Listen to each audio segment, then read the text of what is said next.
Tere, ma olen Katariina, ma olen 4. kursuse arhitektuuritudeng ja käisin Erasmusega Prantsusmaal Strasbourgis.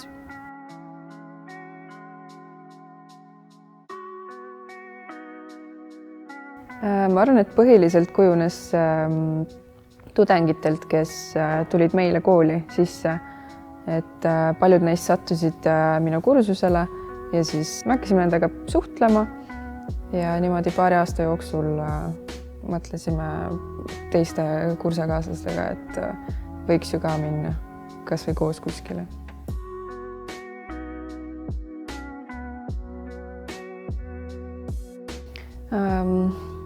No kui algas see pandeemia, siis kogu õpe läks muidugi koju. Üldiselt sellel paari kuu jooksul tegelikult ei toimunudki mitte midagi peale lihtsalt arvutis istumise kodus, et see oli natuke uut laadi kogemus, et päris nii konkreetselt nüüd ei olegi mitte midagi muud teha, et isegi mingit praktilist ülesannet väga. Aga siis vaikselt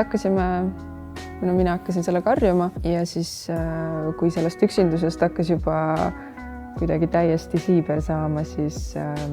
minuga elasid ka teised tudengid, kes kõik olid saadetud samamoodi distantsile või olid lihtsalt põhimõtteliselt pausi peal ootel, et kuni saab tagasi õppima minna, siis hakkasime rohkem koos aega veetma. Hakkasime koos süüa tegema köögis, kuna me isoleerusime kõik koos põhimõtteliselt ja siis me ei näinud enam mõtet teineteist karta, et siis me lihtsalt lõpuks veetsime koos aega, et kuidagi kiiremini sellest koos üle saada.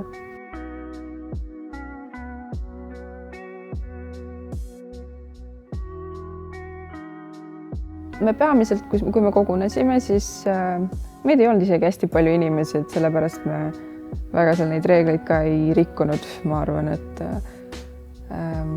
me lihtsalt saime kokku, me mängisime lauamänge, see oli vist põhiline, mida üldse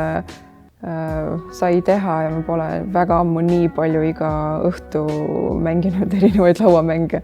et see oli tegelikult hästi lahe, sest pandeemia tõi välja nagu nii unustatud asjad, Uno kaardid, tavalised kaardimängud, Monopoly isegi, et oli tegelikult hästi lõbus ja suhtlesime aina rohkem iga päev, kujunesid sellised õhtused kogunemised, tegime koos pastat, me olime põhiliselt oli kõik Itaalia rahvas, et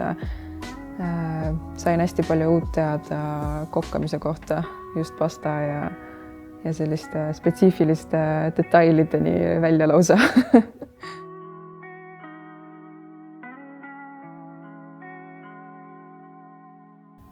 No kuna see oli natuke sellise erilisem kogemus, arvestades pandeemiat ja sellist väga-väga uut minu jaoks olukorda, vaatamata isegi sellele, et lihtsalt üksinda uues võõras riigis, kindlasti andis hästi palju juurde enesekindlust. Ma tõesti tean, et nüüd ma saan mingis kriitilises olukorras hakkama peaaegu ma arvan, et kõigega. Oli vaja kuidagi ennast hästi kokku võtta ja mitte paanikasse sattuda, sest et osad tudengid, kes lahkusid vahepeal seal märtsis-aprillis, kui oli see võimalik, siis neil oli muidugi hästi selline stressirikas lahkumine, et ma püüdsin ennast sellest ka isoleerida, et ma olin täiesti selline omas mullis, positiivses mullis ja kõige rohkem muidugi uusi tutvusi. Tõesti selline tunne, et ma nagu teaks Euroopat nüüd paremini, kuna mul on peaaegu, et iga teises Euroopa riigis on keegi tuttav. Et tundub selline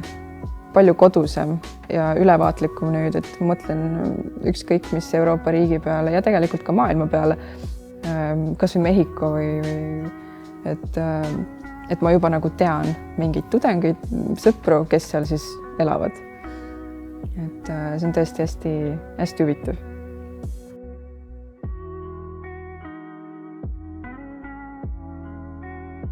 Ma arvan, et ma soovitaks seda teistel, sest et see on lihtsalt kuidagi hea viis ennast avastada, isegi kui ei ole, ütleme seda pandeemia olukorda loodetavasti enam, et siis ikkagi tuleb ette ootamatuid olukordi, ka neid keelelisi raskusi, ka inglise keelega võib tegelikult olla probleeme, et see õpetab endaga paremini hakkama saada ja kindlasti kõik need kogemused just kultuurivaldkonnas eriti ja ka suhtlemine on väga oluline, et mis see suhtlemiskogemus, erinevast rahvusest inimesed, nad suhtlevad ka natuke teistmoodi, kõik erinevat moodi, et isegi seda lihtsalt pealt vaadata ja kuulata oli hästi huvitav ja saab hästi palju uut teada, et see on põhiline, mis kõik selline, see ei ole isegi nii palju just õppimine, nagu konkreetselt mingi oma kooli aine õppimine, vaid nagu selline kultuuriline üldõppimine, eneseharimine nagu üldiselt, et ütleme selline intelligentsuse tõstmine äkki siis.